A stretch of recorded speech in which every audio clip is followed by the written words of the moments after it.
अस्सलाम वालेकुम everyone, welcome to the part B of lecture number 6।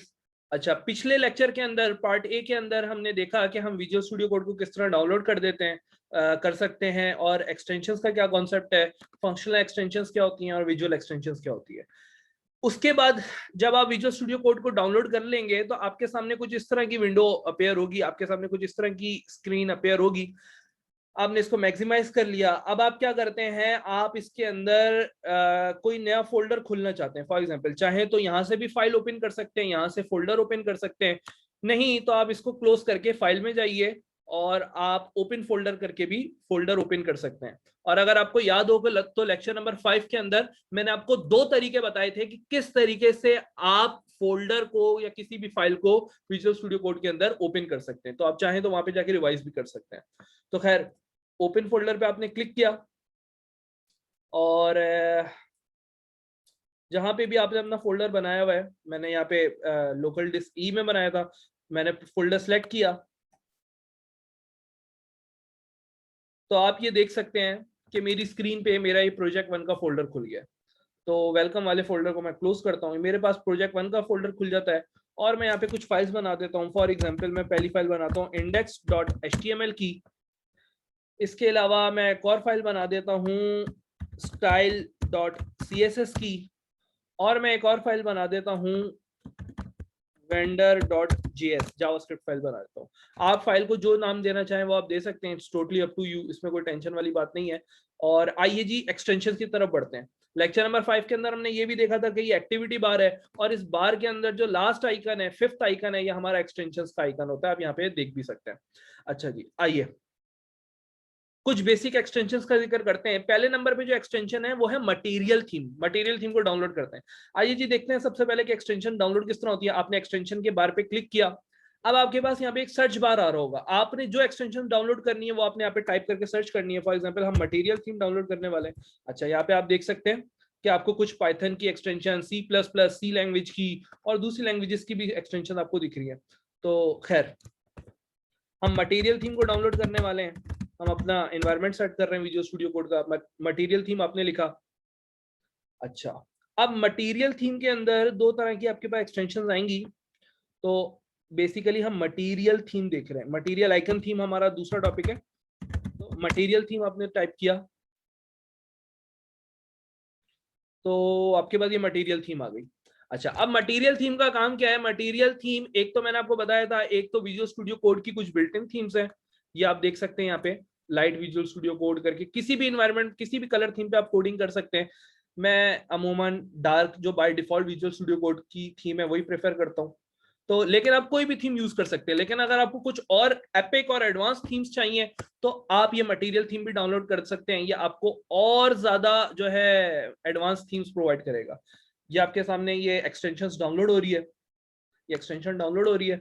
ये एक्सटेंशन डाउनलोड होती है तो फिर देखते हैं कि ये आपको कौन कौन सी थीम्स प्रोवाइड कर रहा है। लेकिन हमें याद रखना है कि एक्सटेंशंस वो फीचर्स होते हैं विजुअल स्टूडियो कोड के, वो सॉफ्टवेयर टूल्स होते हैं जो कि खुद ब खुद डाउनलोड नहीं होते। अगर आपने इनको यूज करना है तो आपने एक्सटेंशंस के बारे पे जाके इनको डाउनलोड कर रहे हैं। तो मेरे ख्याल से थोड़ा सा टाइम लगा रही है मटेरियल थीम। तो जब तक ये डाउनलोड होती है, तो जब तक वीडियो को पॉज करते हैं और वापसी मिलते हैं इसके डाउनलोड होने के बाद। अच्छा जी, ये मेरी मटेरियल थीम डाउनलोड हो चुकी है, और डाउनलोड होते ही आपके सामने खुद ब खुद ये चार्ट खुल जाएगा और ये आपको मुख्तलिफ थीम्स का ऑप्शन प्रोवाइड करेगा। तो आप इधर से अपनी मर्जी की थीम भी सिलेक्ट कर सकते हैं। आप देखें कि थीम चेंज हो रही है।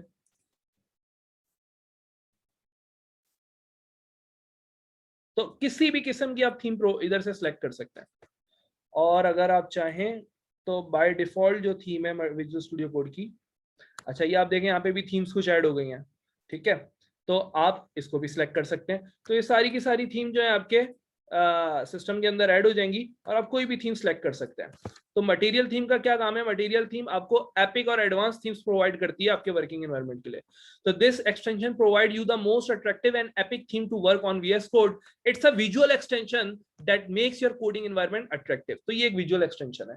अच्छा, अब दूसरे नंबर पे जो हमारे पास थीम है वो है मटेरियल आइकन थीम। इसको डाउनलोड करने का तरीका वही सेम है। आपने क्या किया, इधर एक्सटेंशंस पे गए, सर्च बार खुला, तो आपने लिखा मटेरियल आइकन थीम। आप मटेरियल आइकन थीम लिखते हैं तो देखें आपके पास मटेरियल आइकन थीम खुल गई है। मटेरियल आइकन थीम का काम यह है कि ये आपके आइकन्स को ब्यूटीफाई करती है। फॉर एग्जाम्पल अगर आप यहाँ पे देखें तो आप देखें आपका HTML का आइकन अभी क्या है, स्टाइल CSS फाइल का आइकन अभी कुछ और है, आपके जावास्क्रिप्ट फाइल का आइकन अभी कुछ है, और मटेरियल आइकन थीम डाउनलोड करने के बाद ये बहुत ज्यादा अट्रैक्टिव हो जाएंगे और ज्यादा अच्छे लगेंगे आपको। तो आप देख सकते हैं ये सारे आइकन्स को चेंज कर देगी, कुछ इस तरह का आपको आइकन डिस्प्ले करके देगी। तो ये आइकन्स की थीम है। तो इसको इंस्टॉल करते हैं। तो इंस्टॉल होने के बाद रिजल्ट देखते हैं। तो ये देखिए, अब आप देखिए कि HTML का सिंबल चेंज हो चुका है, CSS का सिंबल चेंज हो चुका है, जावास्क्रिप्ट का सिंबल चेंज हो चुका है। तो मटेरियल आइकन थीम का काम क्या है कि ये आपके आइकन्स को थीम प्रोवाइड करती है, उनको एक यूनिक और एडवांस थीम देती है। तो this is the function of material icon theme. Material icon theme पे आपने क्लिक करना, तो set file on icon theme, ठीक है। तो ये हमने डाउनलोड कर ली अपनी दूसरी एक्सटेंशन। तो this extension make your icon more attractive, it is also a visual theme. तो ये हमारी क्या है, विजुअल थीम्स है। तो इसी तरह करके आपको कोई भी थीम डाउनलोड करनी हो तो आप मटेरियल आइकन थीम से डाउनलोड कर सकते हैं। अच्छा, अब अगली जो हमारे पास एक्सटेंशन है, सॉरी कोई भी आपने, अच्छा अब अगली जो हमारी एक्सटेंशन है वो है ऑटो क्लोज टैग। अगली जो हमारी एक्सटेंशन है वो है ऑटो क्लोज टैग, और मुझे उम्मीद है कि आपको नाम से भी इसका फंक्शन समझ आ रहा होगा। तो ऑटो क्लोज टैग को डाउनलोड कर लेते हैं। ऑटो क्लोज टैग लिख के सर्च करते हैं, ऑटो क्लोज टैग। ये आपके सामने ऑटो क्लोज टैग थीम आ गई है।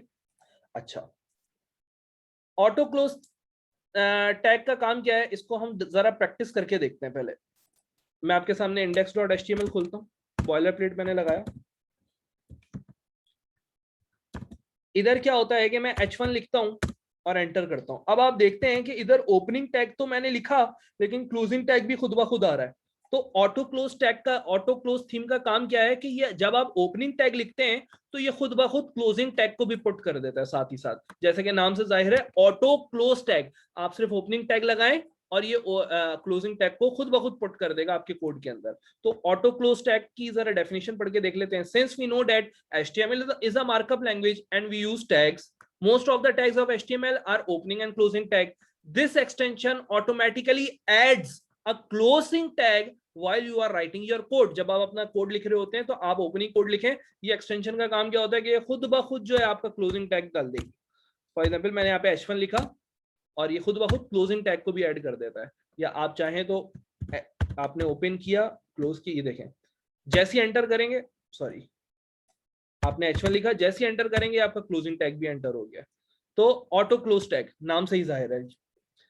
This extension automatically adds a closing tag while you are writing your code. It's a functional extension. ये आपका विजुअल एक्सटेंशन नहीं है, ये आपका फंक्शनल एक्सटेंशन है जो आपको एक एडिशनल फंक्शन ऐड कर रहा है आपके VS कोड के वर्किंग एनवायरनमेंट के अंदर।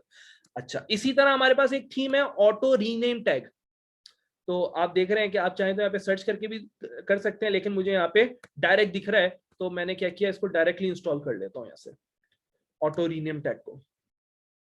ऑटो रीनेम टैग नाम से जाहिर है आपके HTML के अंदर ओपनिंग और क्लोजिंग ब्रैकेट होते हैं, दोनों आपस में पेयर्ड होते हैं। आप ओपनिंग ब्रैकेट में कुछ चेंज करते हैं तो वो क्लोजिंग टैग के अंदर चेंज हो जाता है, आप क्लोजिंग टैग के अंदर कुछ चेंज करते हैं तो वो आपके ओपनिंग टैग में चेंज हो जाता है। फॉर एग्जाम्पल ये H1 है, ये H1 है, इसको जरा जूम कर लेते हैं। अब हम जानते हैं, जो कि हमने लेक्चर नंबर 5 के अंदर भी देखा था, कि इसको मैं अगर H2 करूं तो ये भी H2 हो जाएगा। इसी तरह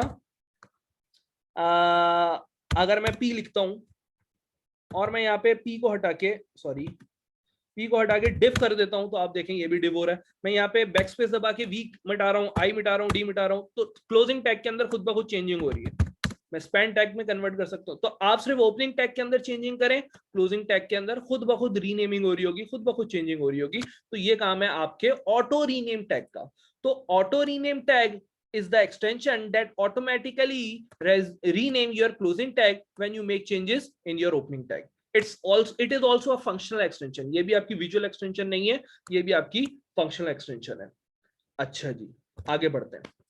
एक पॉइंट जो यहाँ पे समझने का है वो ये है कि ऑटो क्लोज टैग और ऑटो रीनेम टैग, ये जो एक्सटेंशंस हैं, ये हमें सिर्फ और सिर्फ HTML में हेल्प आउट करती हैं, क्योंकि हम जानते हैं, जाहिर सी बात है, HTML is the markup language. HTML के अंदर टैग्स यूज कर रहे हैं तो जाहिर सी बात है कि HTML में ये हेल्प आउट करने वाली हैं। जाहिर सी बात है जब हम पाइथन या C++, C# पे कोडिंग करेंगे या जो भी डेवलपर इन लैंग्वेजेस पे कोडिंग करते हैं तो इनको इन एक्सटेंशन की शायद इतनी ज्यादा जरूरत नहीं पड़ती क्योंकि वो टैग के साथ डील नहीं करते। ये तो HTML के अंदर ऐसा होता है कि आपको हर चीज in the form of tag define करनी होती है, तो इस वजह से आपको ऑटो क्लोज टैग और ऑटो रीनेम टैग एक्सटेंशन की जरूरत पड़ रही है।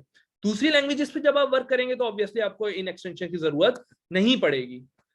Similarly, we have many extensions that are designed for Python developers who use VS Code as a text editor. अब फॉर एग्जाम्पल अगर कोई HTML डेवलपर है या कोई वेब डेवलपर है जो HTML पे काम करता है तो हम जानते हैं कि HTML के वर्किंग एनवायरनमेंट के लिहाज से VS Code के अंदर एक्सटेंशंस मौजूद हैं like auto close tag and auto rename tag. इसी तरह जब कोई डेवलपर पाइथन पे वर्क करता है और VS कोड को as a text editor use करता है तो पाइथन के लिए उसके लिए अलग सूटेबल एक्सटेंशंस मौजूद हैं। VS कोड के अंदर इनफाइनाइट एक्सटेंशंस मौजूद हैं, पाइथन के लिए उसके लिए अलग डिफरेंट एक्सटेंशंस मौजूद हैं जो पाइथन के लिहाज से उसके कोडिंग एनवायरनमेंट को सूटेबल बनाएंगी। जाहिर सी बात है Python developer auto close tag और ऑटो रीनेम टैग को तो यूज नहीं करने वाला, वो अपने लिहाज से एक्सटेंशंस को यूज करेगा। तो ये ब्यूटी है VS कोड की।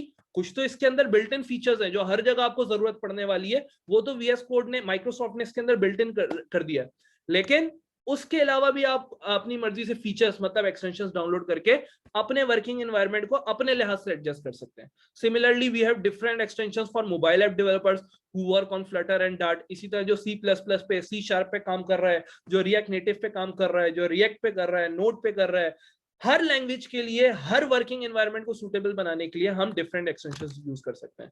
तो every developer can adjust the environment of VS code according to his need and working language. अच्छा, हमने दो एक्सटेंशन अभी रिसेंटली देखी हैं, ऑटो क्लोज टैग और ऑटो रीनेम टैग। एक और एक्सटेंशन है हमारे पास auto complete tag. Auto complete tag एक ऐसी एडवांस एक्सटेंशन है जो आपको ऑटो क्लोज टैग और ऑटो रीनेम टैग दोनों का काम एक साथ करके देती है। मतलब अगर आप ऑटो क्लोज टैग और ऑटो रीनेम टैग की एक्सटेंशंस डाउनलोड ना भी करें और आप सिर्फ ऑटो कंप्लीट टैग की एक्सटेंशन डाउनलोड कर लें तो आपको ऑटो क्लोजिंग टैग की भी प्रॉपर्टीज मिल जाएंगी और आपको ऑटो रीनेम टैग वाली भी एक्सटेंशन मिल जाएगी। तो this extension give you the function of both, that is auto close tag and auto rename tag. It is also a functional extension and help in writing HTML code. ये सिर्फ और सिर्फ HTML के लिए design की गई है।